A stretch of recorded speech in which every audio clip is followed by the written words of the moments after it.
આપ સર્વોને હેતપૂર્વક જય શ્રી સ્વામિનારાયણ। આજની સત્સંગ કથા વાર્તા નિજ મંદિર સાવરકુંડલા। આજની સત્સંગ કથા વાર્તા અખાત્રીજ અક્ષય તૃતીયાનું મહાત્મ્ય। આપણા હિન્દુ ધર્મમાં અખાત્રીજનું વિશેષ મહત્વ છે। તેને અક્ષય તૃતીયા પણ કહેવાય છે। આ તહેવાર દર વર્ષે વૈશાખ સુદ ત્રીજના દિવસે ઉજવવામાં આવે છે। આ દિવસ ખૂબ જ શુભ છે, એટલે કે તમે મુહૂર્ત જોયા વગર આ દિવસે કોઈ પણ શુભ કાર્ય કરી શકો છો। આ દિવસે સોના, ચાંદી અને કોઈ પણ નવી વસ્તુ ખરીદવાનું વિશેષ મહત્વ શાસ્ત્રોમાં જણાવવામાં આવ્યું છે। વૈદિક પંચાંગ અનુસાર અખાત્રીજ 10 મેના રોજ શુક્રવારે સવારે 4:16 શરૂ થશે અને તે 11 મેના રોજ સવારે 2:51 સમાપ્ત થશે। જ્યોતિષની દ્રષ્ટિએ આ દિવસ ખૂબ જ શુભ છે, કારણ કે આ દિવસે સૂર્ય અને ચંદ્ર ઉન્નત રાશિમાં હોય છે। અખાત્રીજનો શુભ સમય સવારે 5:48 થી શરૂ થશે, જે બપોરે 12:22 સુધી રહેશે। એવું માનવામાં આવે છે કે અખાત્રીજના શુભ સમયે કરવામાં આવેલા દરેક કાર્યમાં સફળતા પ્રાપ્ત થાય છે। સાથે જ આ દિવસે રવિ યોગ પણ બની રહ્યો છે, જેમાં શ્રી લક્ષ્મીજીની પૂજા કરવાથી ડબલ ફળ મળે છે। અખાત્રીજનું મહત્વ। અખાત્રીજ પર દેવી લક્ષ્મીની પૂજા કરવી શુભ માનવામાં આવે છે। શાસ્ત્રો અનુસાર આ દિવસે ભગવાન વિષ્ણુના અવતાર પરશુરામનો જન્મ થયો હતો। અખાત્રીજના દિવસે શ્રી કૃષ્ણજીએ યુધિષ્ઠિરને અક્ષય પાત્ર આપ્યું હતું, જેમાં ભોજન ક્યારેય પણ સમાપ્ત થતું ન હતું। આ દિવસે દાન કરવાથી અક્ષય પુણ્યની પ્રાપ્તિ થાય છે।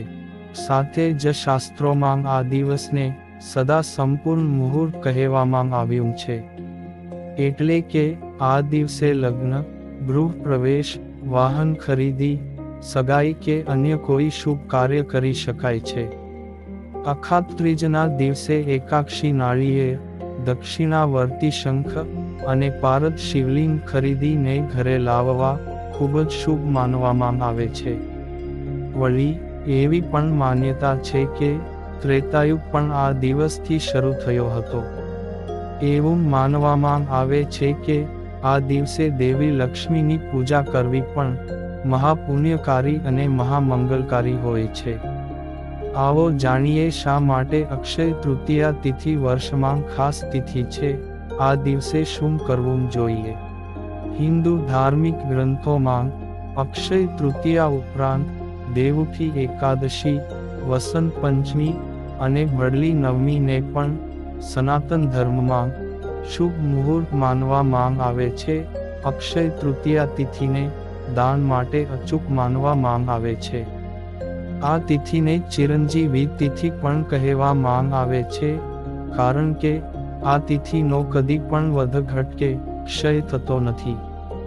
આ દિવસે દેવી લક્ષ્મીની પૂજા અને સોના ચાંદી, વાહન, મિલકત વગેરેની ખરીદી, દાન, તમામ કાર્યો અક્ષય રહે છે, એટલે કે જેનો ક્ષય થતો નથી પરંતુ ફળ પ્રાપ્ત થાય છે। જો તમે આ દિવસે સોનું ન ખરીદી શકો તો જબ ખરીદો। તેને શાસ્ત્રોમાં સોના જેવું જ માનવામાં આવે છે। આના કારણે ઘરમાં દેવી લક્ષ્મીનો કાયમ વાસ રહે છે। આ દિવસે પૂજા સ્થાન પર એક નાળિયેરની સ્થાપના પિત્તળ કે તાંબાના કળશ પર કરો। તેનાથી લક્ષ્મીજી અને નારાયણનો રાજીપો મળે છે। અને લોક માન્યતા છે કે અક્ષય તૃતીયાના દિવસે 11 કોડીને લાલ કપડામાં બાંધીને પૂજા સ્થાન પર રાખો। આમ કરવાથી તમારા ઘરમાં દેવી લક્ષ્મીનું આગમન શરૂ થઈ જશે। પરંતુ સાથે સાથે મહેનત કરવી પણ જરૂરી છે। અક્ષય તૃતીયા પર ભગવાન વિષ્ણુ અને માતા લક્ષ્મીની પૂજા માટેનો શુભ સમય સવારે 5:33 થી બપોરે 12:17 સુધી રહેશે। આખો દિવસ ખરીદી માટે શુભ માનવામાં આવશે, પરંતુ જો તમે બપોરે 12:15 વાગ્યા પછી સોનું અને ચાંદી ખરીદો છો તો તે તમારા માટે વધુ શુભ સાબિત થઈ શકે છે. પૌરાણિક માન્યતા અનુસાર વૈશાખ મહિનાના શુક્લ પક્ષની તૃતીયાના દિવસે ભગવાન વિષ્ણુના નરનારાયણ, હયગ્રીવ અને પરશુરામ વગેરેના અવતારો થયા હતા. તેથી જ આ દિવસે પરશુરામ જયંતી અને નરનારાયણ જયંતી ઉજવવામાં આવે છે. વળી આ પવિત્ર દિવસે વૈષ્ણવ તથા સ્વામિનારાયણ સંપ્રદાયના દરેક મંદિરોમાં ચંદનના વાઘા એટલે કે ભગવાનની મૂર્તિને અલગ અલગ ડિઝાઇન પાડી ચંદન ચર્ચવામાં આવે છે. અને ગરમીનો સમય હોવાથી બપોર પછી ઠાકોરજી જાગે ત્યારે ટાઢક એટલે વરિયાળીનું શરબત, શેરડીનો રસ, આઈસ્ક્રીમ તેમજ ફૂટનું જ્યુસ વગેરે અર્પણ કરવામાં આવે છે. આમ અક્ષય તૃતીયાનો જેટલો મહિમા ગાઈએ તેટલો ઓછો છે. પરંતુ આ દિવસ કે કોઈ પણ શુભ દિવસે સારા સેવાકીય કાર્યોની સાથે સાથે ભગવાન શ્રી હરિનું ભજન કરવું, મંદિરે દર્શન કરવા જવું, ગરીબોને ભોજન કરાવવું, બ્રાહ્મણોને સીધું સામાન આપવો, સુપાત્ર વ્યક્તિને દાન દક્ષિણા આપવી વગેરે શુભ કાર્યો પોતપોતાની શક્તિ અનુસારે કરવા જોઈએ.